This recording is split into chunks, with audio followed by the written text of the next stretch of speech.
Hi guys, and welcome back to another episode of Silver Screen Society. I am your host, Ore, and anytime that you're here, expect some really good conversations and debates about everything in the world of TV and film. Today, we are talking about the characters that you love to hate, all of the dark, twisted, intriguing characters that make up film and TV. We're talking about the greatest villains across film and TV. I've got two guests with me that are going to introduce themselves, and we're going to start with Ops. You go first. Hi, what's up? My name is Ope. I'm the editor-in-chief of The Floor magazine. Hi, I'm Raine. I'm a freelancer in television, but I also love films. Nice. Okay, so before we get started, we're going to get you guys to tell me and tell the viewers an unpopular opinion that you have about film or television. Doesn't have to do with the kind of villain thing that we're talking about today, but just in general, is there something that you think is an unpopular opinion in film and TV? I'll go first. I'll give you one. I think that New Girl, the show, The sitcom, is not funny. Ooh. I don't know if I would go as hard as not funny. Yeah. Sorry. That's a lot. I can see an argument for it not being like best of all time, but not funny at all. Yeah, I don't enjoy it. Do you know what, though? I feel like my unpopular opinion is New Girl, Zoe Deschanel doesn't need to be in it. I feel like it's funny without her. She's the weakest part of it, Yeah, I would say. 100%. Yeah, I Okay. agree with that. Yeah. I agree with that. I feel like everyone else, like the dynamic between everyone else is hilarious. So I found her quite annoying when I started watching it, and then I she gave is. up Yeah. No, she is. No, I feel, okay, you should push through because it does have some really good moments. without True. her. Yeah, like once you, if you No, ignore her. even some of her moments, like Yeah. they Okay. work. But Yeah. Okay, maybe I'll try again. But right now, as of now, today, I do not find it funny, and I don't enjoy it. Okay. But, you know, I could always change my mind. So that's me. I've put myself on the line now, so you guys go through it, say something controversial. Okay. I think my thing is, and anyone who knows me, like, they know I'm going to say this. I don't feel that spoilers are as big a deal as people like to make out. Oh. Right. This is like, I think, right, if you watch something and you knowing the spoiler ruins it, then it was never that good. Interesting. Like if it's relying on like a bait and switch. Do you think that for everything? Like, even if it's like, you know, certain films or like TV episodes, for example, really hinge on like a reveal of some sort? Not absolutely everything. And I would say, okay, I've only started thinking this in recent times because I think with the way that films and TV and stuff works now, I feel there's like a 24-hour grace period, but you can't like 2 weeks after a film comes out be moaning like, oh, spoilers. Like you had time to see it. Like, Fair enough. Okay, you'll go. I feel like I'm gonna get something for this. But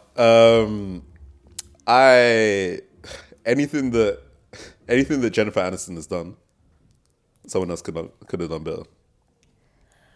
Oh. Everything. everything.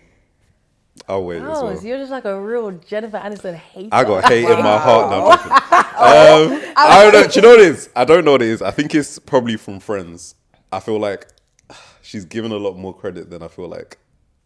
Not she deserves. I think that's strong. But I agree with you. yeah, I feel like there's a lot that she does that someone else could have probably done better. Wow. I'm trying to think of stuff that she's done. Like, She's done like quite a few comedy films. yeah. And do you know who After, else who I think could actually fill those Friends. roles? Cameron Diaz.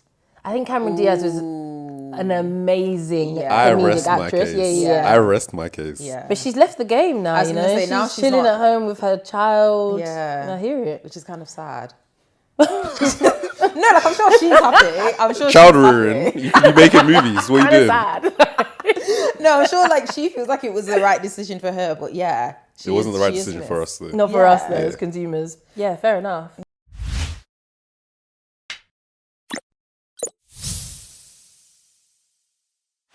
Okay, so today we're talking about the greatest villain of all time across film and TV, so wide scope. We're only going for 3 as well. But before we get the countdown going, I wanted to ask you guys, what do you think makes a really good TV/film villain? Presence for sure. I feel like I won't go into it too much because one of my picks is because of this. But if you don't always need to be seen to be felt as a Nice. villain, I think. Okay. So there are like loads of films, loads of TV shows where you don't always see the villain like all the time, but their presence is always felt. in terms of how the other characters like interact with each other, why they act a certain way. So yeah, so presence is a big one for me. Nice. What about you, Raine? I think I would say success rate. And I'm going off. No, okay, I'm going Fair off. enough. I'm going off, and this isn't one of my picks, right? But somebody actually said, if you put yourself right in the world of Harry Potter, and you're just a regular wizard going about your business, and there's this like Lord Voldemort, and everyone's like, oh, it's Lord Voldemort, like lock your doors, stay in your house, and then he gets beat up by a bunch of teenagers. You know what? So I considered Like, would you not Voldemort just- as like, and I completely agree. I considered Voldemort as one of my like, I love the Harry Potter franchise, and I loved the books as well. And then I thought, hold a on, flop. like, Guys, what's he not too much really on done? Voldemort. He's Not a too flop. much What's he really on done? Voldemort. He's a Like, like, on top of which, right? No, wait, let me harboring this hate Guys, for this child. guys. And then, No, somebody said as well, right? The average wizard, right? Dumbledore was like what, pushing 200. Voldemort died when he was like 70. He actually shortened his own lifespan trying to do this Horcrux business and trying to beef these two. Like, if he just lived a regular Because he was a life. visionary. He was ahead of his time. No one was doing what he was doing No, before. he tried No, something. not He too definitely much tried on Voldemort, something guys. with the No, Horcrux. no. He definitely tried He who something shall not different. be No, named. he was doing too much. People couldn't even say his name properly. He You guys was- said, and come then on, he man. got beat up by a bunch of teenagers. That he did. I can't With some even- I hand-me-down can't- I clothes. can't. Like, it was bad for him. It was bad for him. It was terrible. Wow.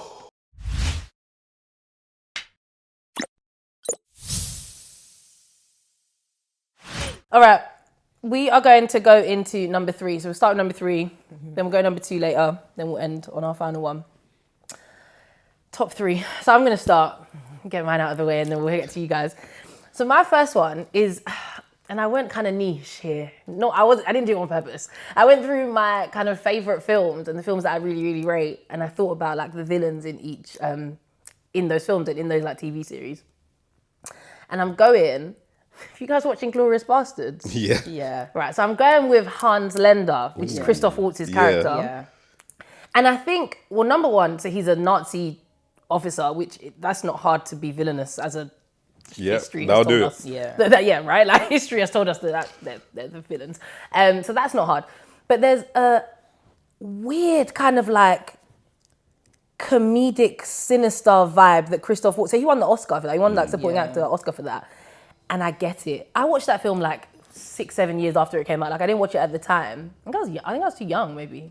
Yeah, definitely too young I to don't know if watch I it. ever, yeah. Still watching it. I don't know if but- those rules ever made sense to me, but whatever. Yeah, I think I just didn't really like take it in. So I watched it like 6-7 years after, and I remember watching it and just hating him from the moment he spoke. There's just like an awkward kind of like, ugh, you know, people that are just ugh, like, and it's weird as well because the film, there's so many Nazis in the film. So many, obviously, given the premise of the film, there's so many Nazis in the film. So in theory, I should just hate them all. Like they're Nazis. They're Nazis. It's not. You should just hate them. That's just what humans should do. You should just hate them. But actually, there's a level at which he acts that role that actually you're like, no, you are the worst of the worst. And he talks about all of his crimes and all the things that he wants to do with such ease that you're like, oh no, come on. Like, what's your problem? Yeah. And I think Christoph, it's the like almost ditzy nature that he talks about it with. That it's like, oh, you're sick. You're actually sick. Yeah. So that's my number 3. I think it's like you know, it's not a slasher film. It's not like, I don't know, Hannibal Lecter or something. Not that kind of villain. But I think it's the presence thing that you were talking about where it's like, sure. oh, every time you come into a room, or every time you even say something, even like body language, I'm just like, oh, it's enough. I've had enough of you. So that's my number 3. Yeah.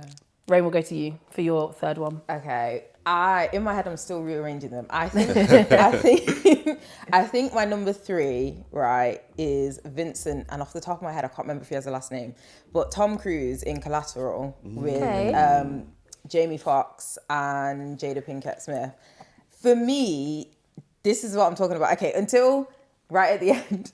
This is a success rate. Like, this is a man who, like, he lands, he's like, look, I got 6 people to kill. I need to be here, there, and everywhere. Like, he's very good at his job as a hitman. He's very good at, like, when things go wrong, he's like, he thinks on the fly, he rearranges, like, he keeps things going. But also, I think at the time, this was, like, the first time we'd seen Tom Cruise take on, like, a big villain role. Yeah. Because, like, he's usually like, the guy you love. He's the good guy, Like, yeah. So I just think he's really, really, really good. And I just love the dynamic as well of like him and Jamie Foxx playing off against each other. Because I think there's like in another world, in another version of the film, it would be like he converts Jamie Foxx and like he gets on board with like the killings and all of this. But I think actually it's so good to see both of them. Like he's so bad and Jamie Foxx is so good, and neither of them kind of budge from their roles. And I just think it makes like a really interesting kind of dynamic in the film. Yeah. So yeah, I think he's my number 3.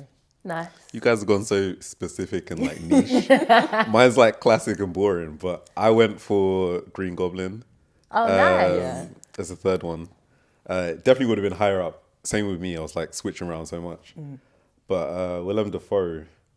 Do you know what it is for me? I think it's nice to have someone that doesn't need like a humanizing backstory for them to be a villain. I think a lot of the time we need that kind of, so this is what turns you evil. Sometimes just be evil. And I kind of like that. I kind of like that there's no reason for you to be, there's no backstory into how you became this person. Just be this person. And the little like, the iconic laugh that comes with the evil stuff that he does. Absolutely fantastic. So good as well that it happened once and then 19 years later, he was still that same villain. In another film, in like a reboot, remake, whatever you want to name it, like interpretation of the film.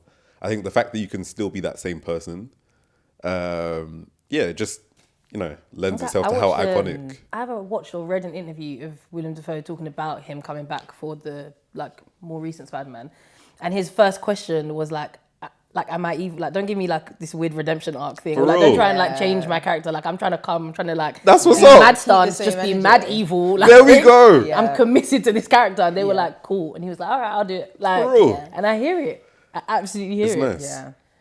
Wait, hold on. Am I allowed to swear? Okay, yeah, he just came to fuck shit up. Yeah. And that's really why he's number 3. Fantastic. No, fair enough.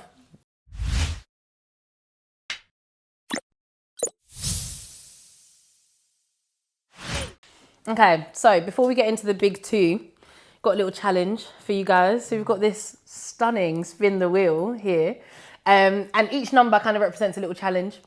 So what we'll do is, Raine, we'll go you first. So I'll spin the wheel for you, and then whatever number that it lands on, I'll let you know what you're gonna do with that.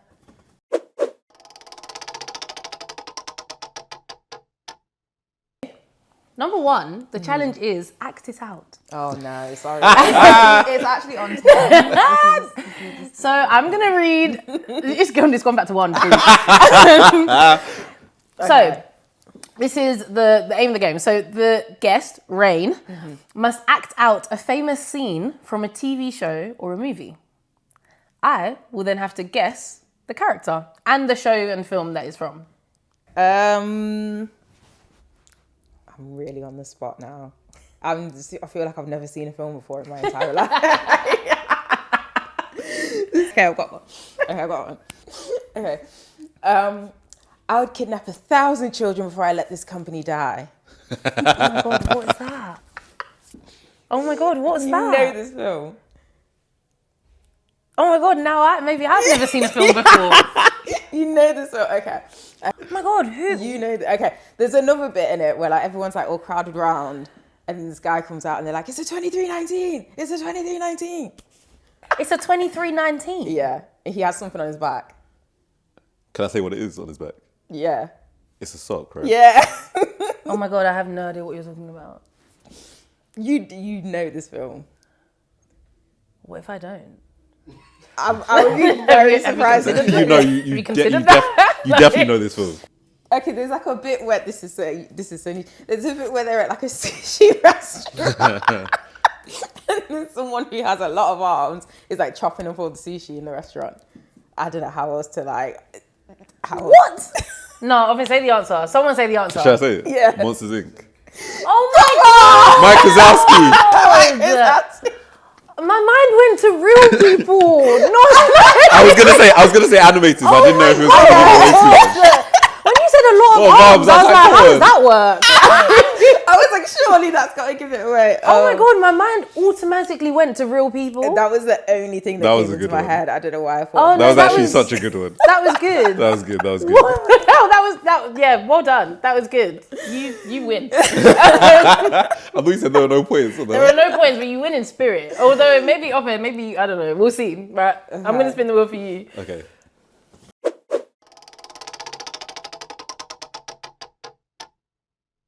10 is guest, op air, must create a tagline for a TV show, and then I will guess the show from the created tagline. For example, Fresh Prince of Bel-Air, the tagline would be, things take a hilarious turn when an inner city teenager from Philadelphia is sent to live with his wealthy aunt and uncle at their Bel-Air mansion. Okay. That's like really Okay, detailed, fair. maybe not as detailed as that, but you know. And then I should guess the show.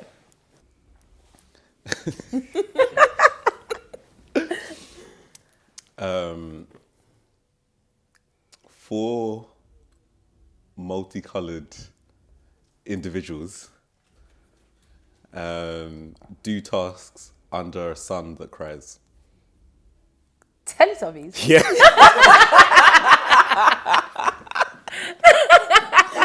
Oh my God. Shout out to you. That was good. I liked that. You win as well. Thank you very much.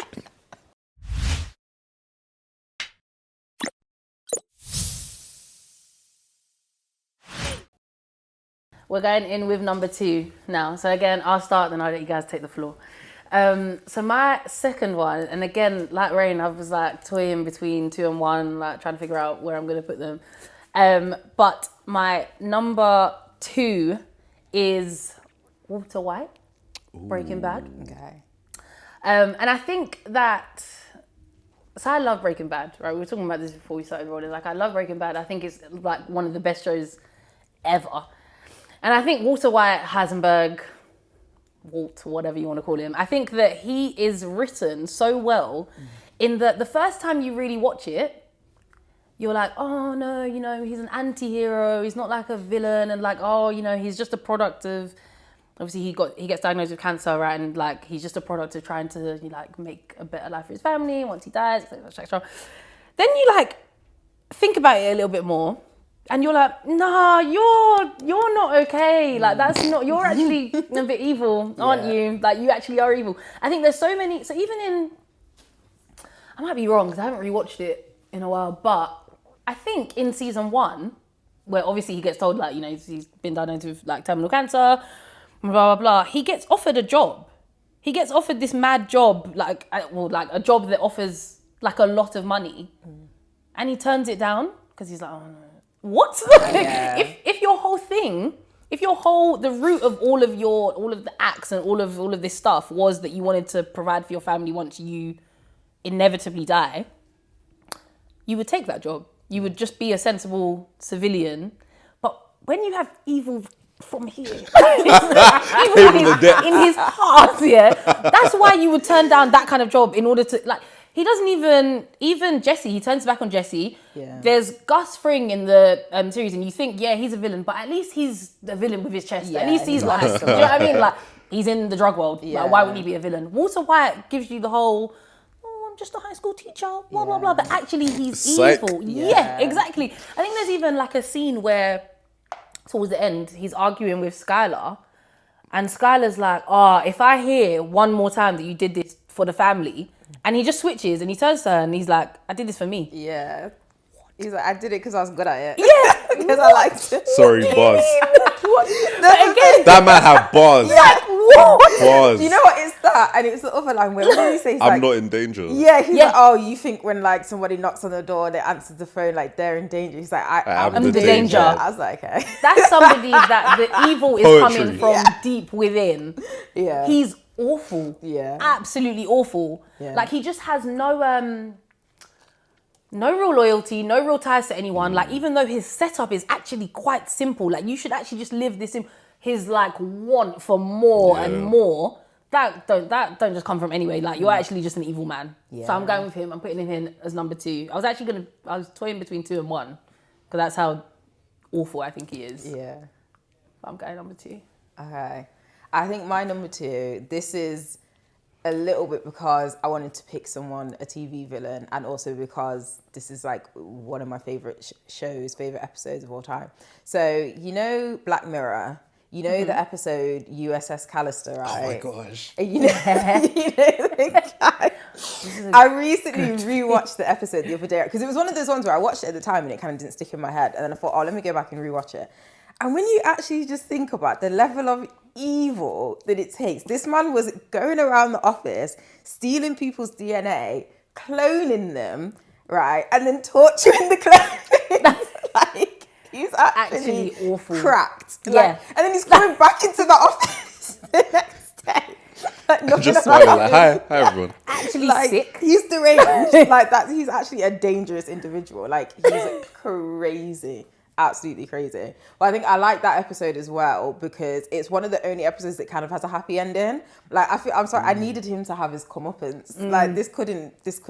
And I was like, the worst possible thing happened to him. Like, he's going to be trapped in that game for the rest of his life.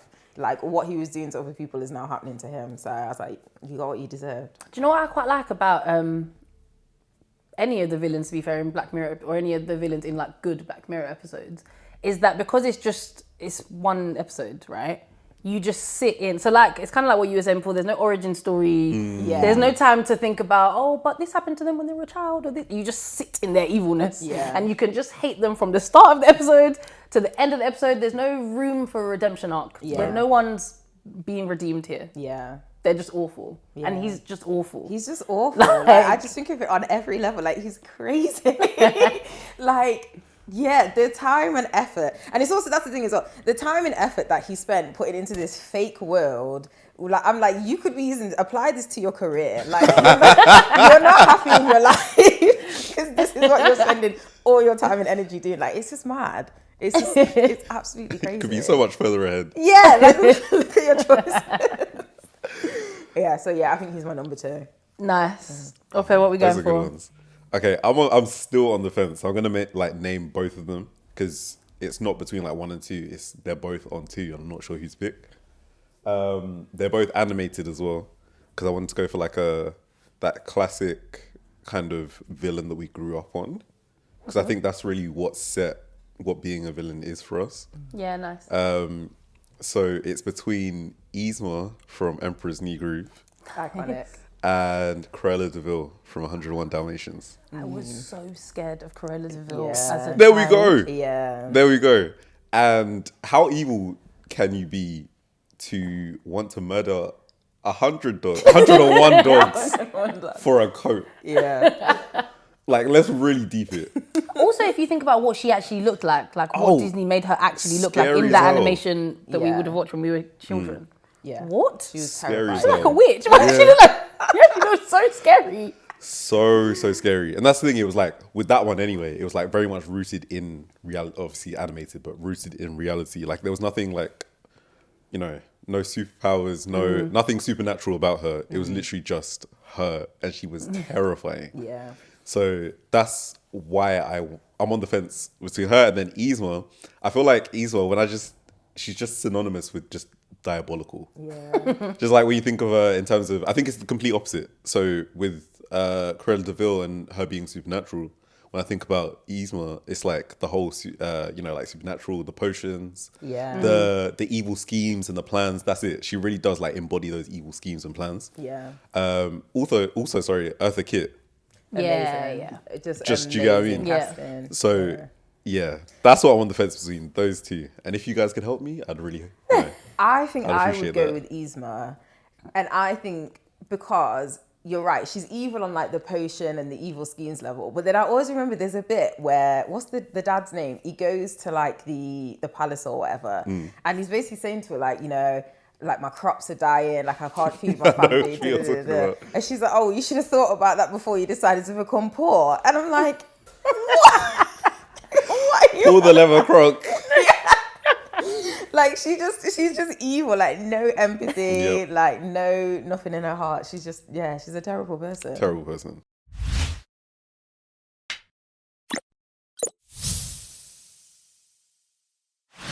Okay. We're going into the big one now. Top spot. high pressure, high stakes. If people don't agree with you, I don't know, they can be really rude. People are rude on the internet, you know? I'm going to go first again, and then we'll just follow it around in the same order. I've gone more, so you know how you said like Green Goblin's more like an obvious, like less niche one. I've gone for that for my top spot. I've gone for like I've gone like less, it's not niche, it's just like everyone just will agree with me that she's a good villain. Okay. I think. I have gone with Cersei Lannister. Oh, a Cersei bad bitch. Lannister. I'm sorry. Yeah. No, for real. I loved her. Yeah, I'm not mad at that. And I loved her. I did love her. I loved, again, she was relentless in her pursuit of just being herself. And herself was evil. Yeah. But I just think, so I put her at number one because Sorry, that one. woman was so evil. She was so rich. That woman was evil. Awful. To her own detriment. Yo. Like, Yeah, exactly. Yeah. So I like, put her at sometimes number relax. one because, and it's kind of like, I guess like a lot of the stuff that we said would make up a good villain. Quotables. Facts. So many. So too many even to name. Like so many quotables. And just quotables, but also like delivery of particular lines. Sometimes she would like, she had bare lines with Marjorie. She actually hated Marjorie. I love that little rivalry though. That rivalry was fantastic. That rivalry was that was like, a highlight. Do you know what I for me. really liked about the Cersei Marjorie rivalry was that it was very much, it gave me kind of like almost Nollywood vibes, like mother-in-law, like type of, because it didn't look like a mother-in-law because Marjorie was older and but actually on paper that's what it was, right? Yeah. And it gave me almost like Nollywood telenovela type vibes. Like this is so dramatic. The way it ended was also that as well. Yeah, exactly. Exactly. But so many quotables, and also the delivery of certain lines that weren't necessarily quotables, but she would just turn and say something. It might even just be 2 words. Yeah. And you'd be like, you'd feel like, The sting. oh God. Like, The venom. honestly. So I'm going with her for number one. I think, quotables, I think presence as well, kind of what we said earlier. And I mean, there's a decent success rate as well, Cersei. Yeah, so she's kind of hit the trifecta there. So I'm going with her as my number one. And I also think it's quite cool that I hated her. But I loved her. But I also kind of loved her. Like, I didn't same. hate her. There were other villains in Game of Thrones that were easy to just hate fully. Yeah. Like Ramsay Bolton, it was just like, no, I hate you, disgusting. Facts. Joffrey. Like I just hate you. There's no nuance to my hate. Facts. I just hate you. Facts. Cersei, there's a nuance to my hate. Like when they paraded her through the street and like shame, I was like, I was a bit Actually, like, this come on, is a bit guys, deep. man. Yeah, come on. don't do my babe like that. Like, yeah. So there's a nuance to my hate, and I think I kind of like that. I think even with the other people that I've put in my list, there is still there's like. Yeah. It really is hate to love. She's Yeah, a complex, exactly. she's a complex character. And I like that. Yeah. So she's my number one girl. Yeah. Like, Raine. Okay, I've got 2, but the reason that I've got 2 is because I sort of don't know if one counts in the traditional sense. Okay. So my first one that I think is like just a very, very traditional, like good villain is John Doe from Seven. Because I think, right, he ticks all of the boxes, like presence. You don't see him till like the last like 15, 20 minutes of the film, but like he's haunting the whole film. Quotables, his entire speech at the end about, basically saying that he had to like force Brad Pitt's character into completing his master plan. And success rate, he had all 7 kills. He had a job. You and the success rate. No, he had a job he set out to do. Not only did he set out and achieve what he wanted to do, he made somebody else do the last bit for him. Because he even says, you can make a choice right now. You don't have to kill me. Like, this is wrath. Like, you can rein yourself in. But he still killed him. Like, he got what he wanted out of it. So I think he's my traditional pick. But then also my second pick, and this is just because I love sci-fi films, I think I have to pick the Terminator. Ooh. But I don't know if you can pick the Terminator because he's not really acting out of like free will. He's just doing what he was programmed to do. It's philosophical. I don't know. It is. So it's deep.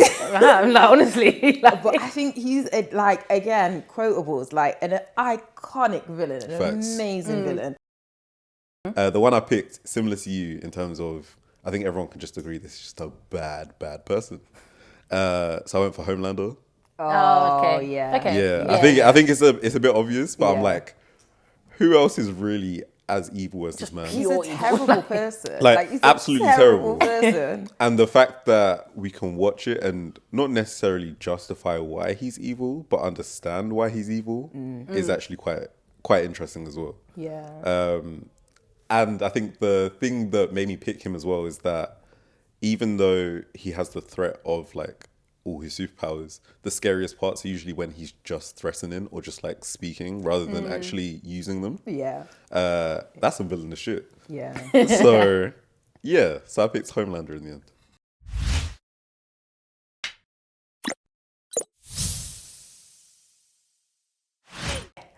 Cool. Okay, so got our top 3 times 3, like I said.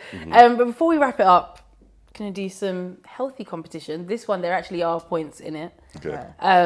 So there will be a winner and a loser. You competitive? A little bit. Okay. A little bit. So this is, it's got a whole bank of questions. Okay. Each of you will have 60 seconds to see how many you get right.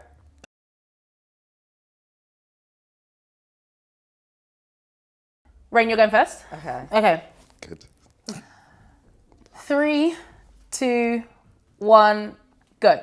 Who is the longest serving EastEnders character? Oh my God. Doc Cotton? Ian Beale. Who is James St. Patrick's best friend and business partner in Power? Oh, I don't know. Tommy Egan. What is the name of the fictional law firm in Suits? Oh, One of the names. Yeah, I was about to say, like- yeah. I have to pass, but I do know this. Peace This is Inspector. bad. Yeah. What's the name of the fictional team that Ted Lasso manages? Oh, Richmond. Yeah. AFC Richmond. Yep. What district does Peter represent in Hunger Games?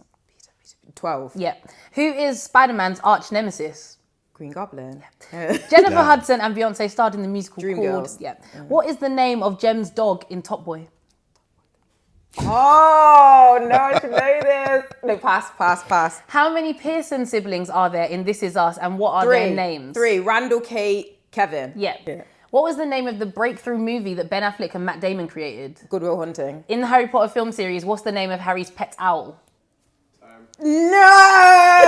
Hedwig. Oh my God, no, I know. Hedwig. What Hedwig? Yes! Yeah. Oh, that's so annoying. Oh, that is so annoying.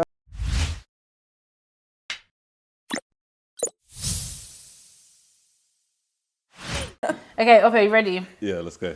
Okay, 3, 2, 1, go. Who is the name of the actor that plays Michael Scott in The Office US?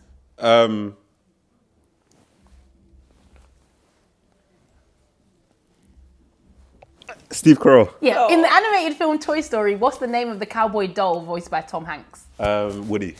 Yep. Who played the role of James Bond in the 2006 film Casino Royale? Daniel Craig. Yep. What is the name of the fantasy land where most of the action takes place in the TV series Game of Thrones? Westeros. Yep. What character famously said, "I've got a gun, Phil," in EastEnders? Pass, it's not going to. Shirley. Who provided the voice for the character of Mufasa in Disney's Lion King? Pass. James Earl Jones. In the TV series Breaking Bad, what's the alias used by Gustavo Fring for his legitimate fast food? Paula Samanos. Yep. In the TV series How to Get Away with Murder, which actress portrays the main character, Annalise Keaton? Viola Davis. Who is the creator and star of the TV series Atlanta, a show that explores the music Donald scene Glover. in the TV series Doctor Who? What is the... Oh, Pardon? he was getting all the easy questions. Oh, I worked hard for those. no, you actually did. 35. I'll take it. 35. Okay, so Ops, you're our winner for today. Raine, you did so well. Thank you. It was so Thank close. you. It was 35 slow to 30 going. is so close. Literally, that's literally... we had production, blame production. Yeah.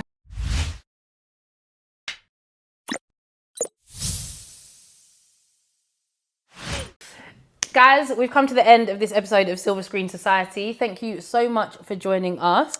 Raine, do you want to tell the people where they can find you, what you're up to? I am no. I'm not up to much at the moment, but watch this space. Amazing. Socials? No? No. That's So fine. That's so fine. You do you, Raine. Oh, Ben, what about you? we love a private babe. You can find me at The Floor Mag. So at The Floor Mag on Insta, Twitter, all across socials. You can also find me personally at OpsXOdds across all socials as well. Yeah. Amazing. All right, guys, thank you again for joining us for this episode, and thank you for watching. Bye. Brilliant scenes, guys. Brilliant scenes. Good stuff, man. Good stuff. Thanks for watching an episode of Silver Screen Society. Make sure to like, share, subscribe, all of that. Bye.